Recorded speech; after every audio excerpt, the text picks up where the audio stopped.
he's able to see where we're going wrong, where we're going right, and okay, maybe getting instructions is hard taking out the forward players. Do you think, just a wee point here, do you think it's fair to say right now the level we are at is Craig Gordon coming up for a corner in the last minute against Hamilton? Do you think that sums up where we are right now? I think that's a great point. I think that really was pretty embarrassing, I thought. Yeah.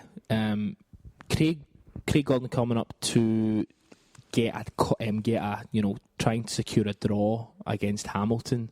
I mean, and I'm not going to do that thing where you say how much money are they on and how much money are we on, right? Because ultimately it is a game of football. But how much money are we on and how much money are they on? Hamilton must be playing their players, £500 a week, if that? Mm-hmm. And we're paying guys 20 grand a week. Scott Brown's on 20 grand a week. You get guys on 15 grand a week. I just think the first point of any footballer should be interest and passion. And I look at that team and they're bereft of it. Even Scott Brown at times isn't putting himself about the way he would have maybe last season. And I do think that comes down to confidence, as you rightly say. I just want to make this other. This is just another quote from Brown. It's almost 2 years since we'd lost at home, and we wanted to keep that run going. We didn't do ourselves justice. This is the kind of key point, I think. I don't know why we never got going. I'd love to tell you, I'd be a great manager if I knew that. Deila said that? No, this is what Brown said. All right. To me, that kind of it doesn't undermine the manager, because I think him and the manager probably have a good relationship. But I'd be a great manager if I knew what was going wrong. So what you're saying, what I'm reading from that is, maybe the manager isn't as clued in as. I know it's probably just a turn of phrase, but I just thought it was quite an odd thing to say. Or maybe Brown isn't as much of an intelligent footballer as we think. Can he not see things the way it is in the park and not understand what's going wrong in the park? I don't think I'd ever connect Scott Brown and intelligence. Here's the other point, and this is something we've talked about. It looked like we'd given up fighting. We were second to balls. We didn't have enough up front, and it just wasn't good to watch. We tried to play Hamilton. But Hamilton pressed us high up the pitch, and teams don't do that at Celtic Park. We should be pressing teams high up the park. At the end of the day, we weren't good enough. We missed a few chances, but we didn't deserve anything. Chris, we've been a bastion of Deila's in terms of what we think he can be, and we've really supported him. Is it time to push the panic button? I mean, we're in October, and I'm not saying one way or another at this point, but people, if you looked at social media, and again, you can't gauge everything on social media, but is the kind of where people go to vent their fury at times. A lot of people want him to go. Mm-hmm. A lot of people think his time is done. A lot of people have been calling him clueless. His quotes in terms of post-match where... Sorry, just need to get this up. But see, before take away, before you go towards that, it's not the panic button yet, because if you look at it, we're only 6 points off the top. We've got a game in hand. Win that game at home to Thistle. No, we can't quite say it's a guarantee just now, I suppose, mind you, but you hope after yesterday it's going to be a right good kick up the arse. So that's your 3 points off. The teams above you are Hamilton and Kamal. No disrespect to them, but I can't imagine them going a long run. That's going to come to an end at some point. Like we said, we've got 4 points out of 6 in the Europa League. We've got Astra at home, which, again, we should be getting. I mean, that could be 7 points. We're still in the League Cup. Okay, we've only played one cup game. But it was against the Hearts, who are flying quite well doing the Championship, which could have been a banana skin for us at home. But we managed to... It was 4-0, wasn't it? Yeah, 3-0. 3-0, sorry. So, where we are standing-wise, it's not worrying. It's the performances, I think, is which is what worrying fans, and they're not enjoying watching the game. Yeah. For some times when they're getting victories, they're struggling through them, they're scraping them through.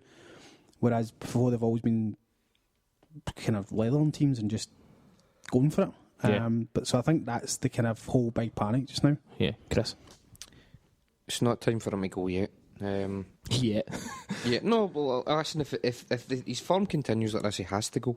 But it's not time for him to go yet. And this is even more depressing.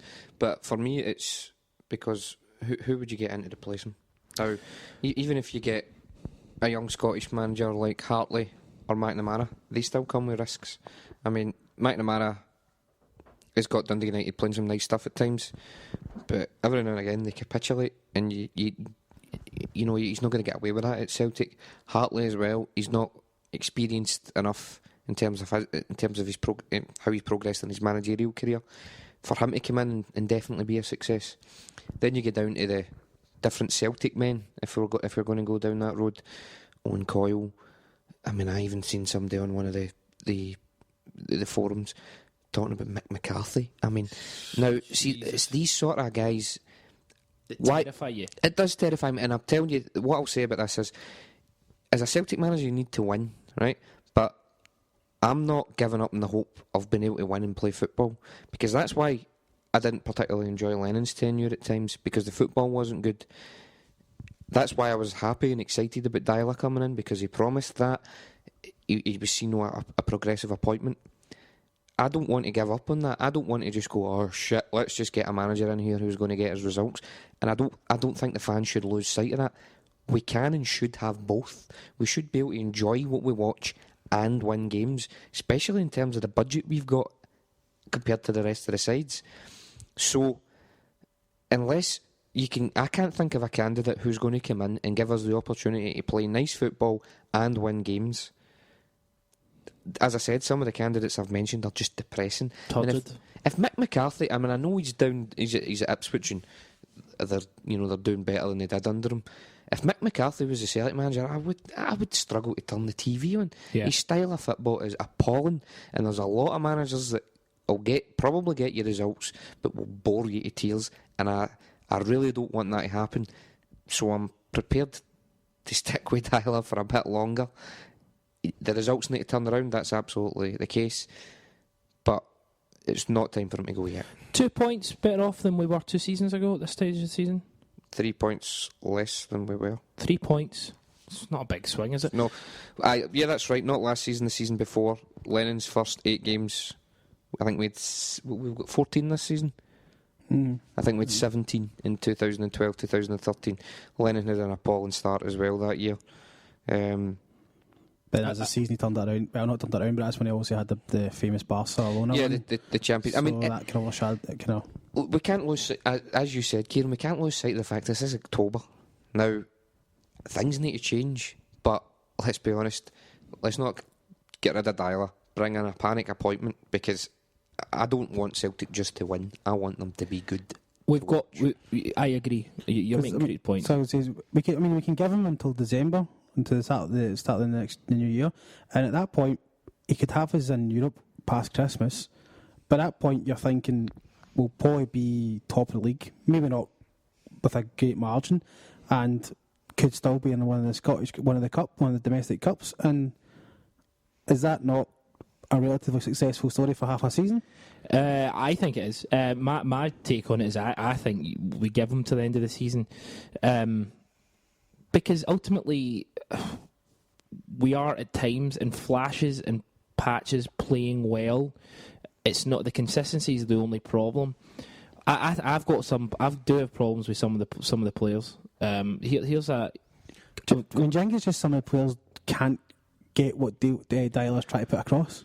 I think guys like he wants them to play, they just can't understand it. I think no matter who he has as a manager, I think a guy like Ambrose will just do what he thinks is like. He'll just do what he feels on the pitch. I don't think there's an intelligence there. I don't think he's a very good footballer. In terms of decision making, I think he's abysmal. I think Izagiri, Louis made this point at the start of the season. Izagiri has absolutely no challenge. And Izagiri sometimes looks like he doesn't care. When he loses the ball, it's not that big a deal, because he'll track back, but he maybe not be given 100% to track back. Van Dijk, to me, I've always had a problem with him, just because I think his attitude from the get-go was he thinks he's above us and he thinks stingy. He's not bloody showing it.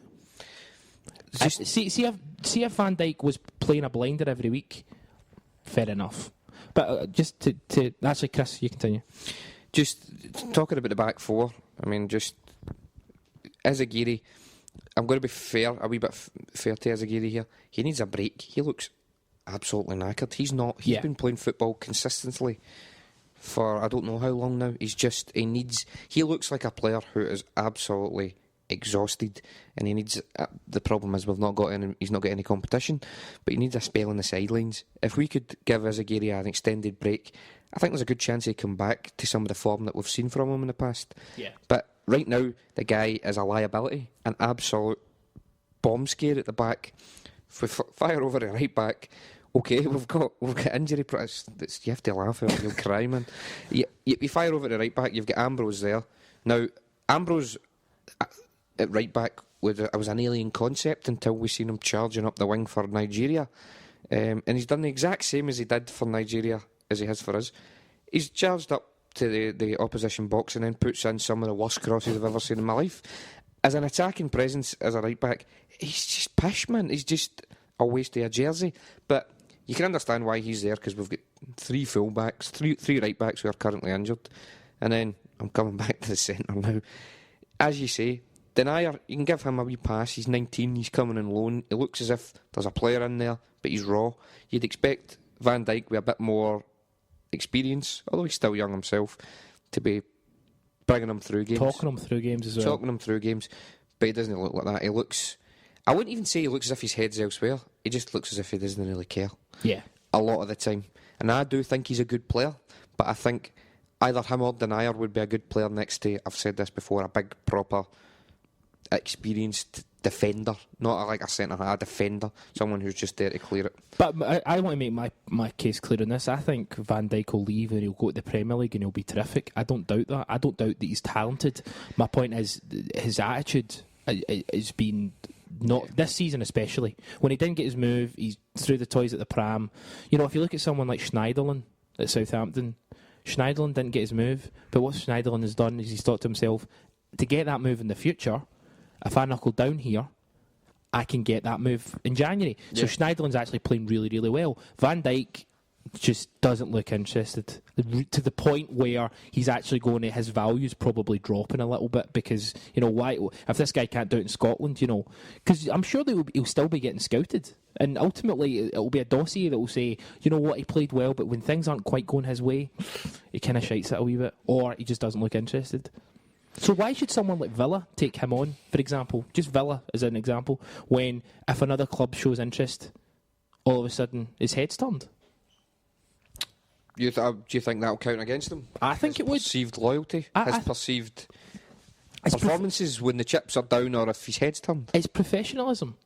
I don't think he's been very professional at this point. Now, I'm sure there'll be lots of people out there who think, you know, Van Dijk's playing well enough, and it's just that, you know, we're playing too high a line, or, you know, the fact that he's got a Denier with him. Ciaran, you actually made a good point earlier on about we are playing with two ball-playing centre-halves, and, you know, a lot of the time you do, as you say, Chris, you need a bad Stuber to go with your Hummels, do you know what I mean? Yeah. But we don't have that, so can we not just both try harder? Like, I think the frustrating thing for me is Denier will leave, and he's had his ups and his downs, but he is young and he's raw. As far as I'm concerned, Van Dijk can get to fuck right now. Is that also not a slight worry as well, where we're playing with a centre-half pairing that aren't going to be here next year? Absolutely. It's quite clear, because Denier, we can't even buy him, because I think City want to keep a hold of him. We're trying to get Denier on another year loan deal. That's been talked about. But if he goes, then you've got Van Dijk going as well. Then when it comes to the promotion from the Championship next year, we're going to have to find a new centre-half pairing that's going to have to got a good partnership and keeping it tight at the back. I think it's quite interesting, the fact that you know, the week that we lose to Hamilton is also the week that Van Dijk and Denier both get call-ups to their national team. The Dutch have always been like that. The Dutch, you know, they've always had shite defenders, man. Did Glovins not get a call-up when we were playing? They called up Bobby Petta as well. Yeah. I mean, are they having a laugh? I mean, you know, I defended Ron Vlaar during the World Cup because I actually like him. But he shouldn't be playing in the World Cup. Yeah. Do you know what I mean? Ron Vlaar's a decent guy in terms of, you know, he's a decent footballer, but he shouldn't be playing for a team that gets to the semi-finals. No, but who else could play for them? That's the point. They're blessed with the good. They've got Robin and Van Persie, who's going to counteract any sort of attacking threat from any other team. So, that's Celtic at the game. Score one more goal in your opposition. Well, that's it. That's Deila's plan. Yeah, that doesn't happen as much when you've got Stokes. The crowd, Ciaran, you talk us through Guidetti coming off. I mean, did the atmosphere kind of turn? The